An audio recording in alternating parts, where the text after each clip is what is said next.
Muy buenas noches, mi nombre es José Luis Aguilar Reséndiz, soy estudiante en la Universidad Virtual del Estado de Guanajuato. Mi número de matrícula es la 2203-1392. Esta actividad es para dar cumplimiento al reto número 5, titulado Criterios del Sistema Interamericano de Protección de los Derechos Humanos del módulo Protección Internacional en materia de derechos humanos. Este módulo está a cargo del asesor educativo, el maestro Miguel Ángel Espinosa Arreola, y la fecha de elaboración de esta actividad es el 18 de noviembre del 2025. En esta actividad se nos pide leer una sentencia de la Corte Interamericana de Derechos Humanos, el cual resuelve un caso titulado Radilla Pacheco contra México versus México, y se nos pide que investiguemos la importancia y trascendencia. En este caso se nos entrega un enlace y sobre ello nos explican el caso. Bueno, en este caso nos pide que incluyamos la explicación de los hechos del caso, la explicación del proceso ante la comisión, el análisis de los razonamientos expresados por la Corte y una conclusión breve de la importancia y trascendencia de esta sentencia. Bueno, para dar inicio, voy a iniciar con la explicación de los hechos del caso de Radilla Pacheco versus Estados Unidos Mexicanos. Surge a raíz de la desaparición forzada de Rosendo Radilla Pacheco el 25 de agosto de 1974. Radilla Pacheco fue detenido por miembros del ejército mexicano mientras viajaba en un autobús en el estado de Guerrero. La, de- la detención y desaparición ocurrió en el contexto de la llamada Guerra Sucia, un periodo en el que el Estado mexicano llevó a cabo acciones represivas contra personas percibidas como opositores políticos. Desde su desaparición, el Estado no proporcionó información sobre su paradero, ni ha esclarecido los hechos, ni sancionado a los responsables, lo que motivó a la denuncia de sus familiares ante las instancias internacionales. La explicación del proceso ante la Comisión. La Comisión Interamericana de los Derechos Humanos recibió la denuncia de desaparición en 2001, presentada por la Comisión Mexicana de Defensa y Protección de los Derechos Humanos y las asociaciones de familiares de detenidos desaparecidos. La Comisión aprobó la admisibilidad del caso en 2005, concluyendo que el Estado mexicano había incurrido en violaciones a los derechos humanos de Rodilla y sus familiares.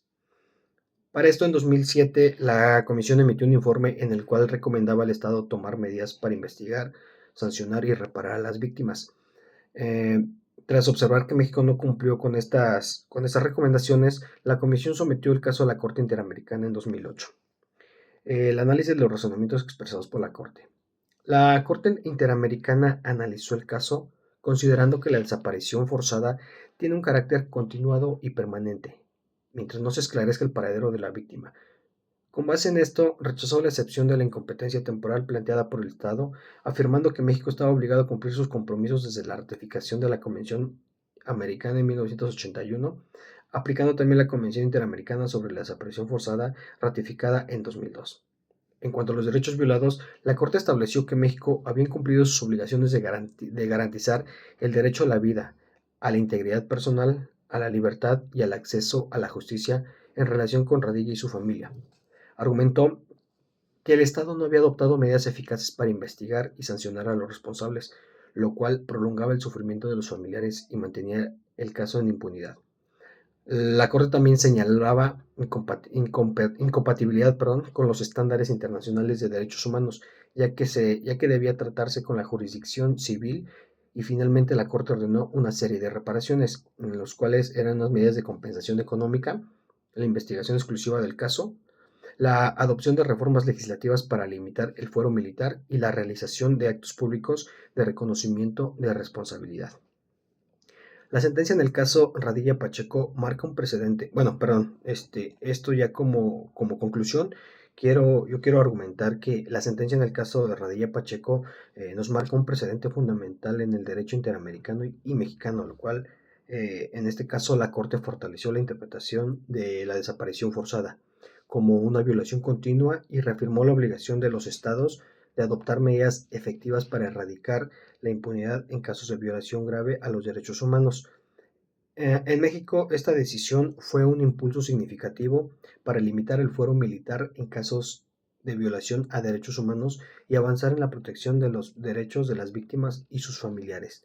También ha influido en reformas legales que proveen la justicia y la transparencia en el país, visibilizando la guerra sucia como un periodo de graves violaciones que aún requieren de atención y justicia.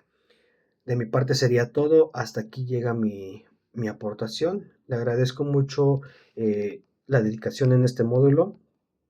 Quiero también ofrecer una disculpa por la demora en la entrega de las actividades. Hemos tenido unas actividades, perdón, unos días muy complicados en tema laboral, sin embargo estamos aquí cumpliendo. Le ofrezco una disculpa y agradezco mucho la atención eh, que nos ha brindado en este módulo. Que tenga excelente noche y estamos a sus órdenes. Quedo pendiente a la retroalimentación.